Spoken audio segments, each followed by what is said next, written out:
Okay, today I'm going to show you how to prep and trim one of my favorite veggies, asparagus. I really love them. They can be grilled, they can be sauteed, they can be pan steamed. I really love them. Here's the thing: when you buy asparagus, for sure, from the half up, they're gonna be nice and tender. From the bottom down, they're gonna be a little stocky and woody. So, how to get the most use of your asparagus? A couple of ways that I'm gonna show you here. Number one, just take a veggie peeler and you want to peel the bottom half of your asparagus. Just like that. That's simple.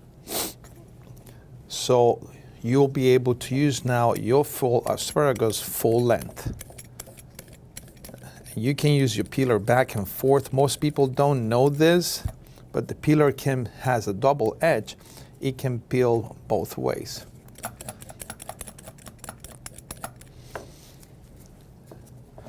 So, can you use your paring knife? Yes, you can. I rather have my staff or my cooks use the peeler. There's less of a waste in there. There's more control.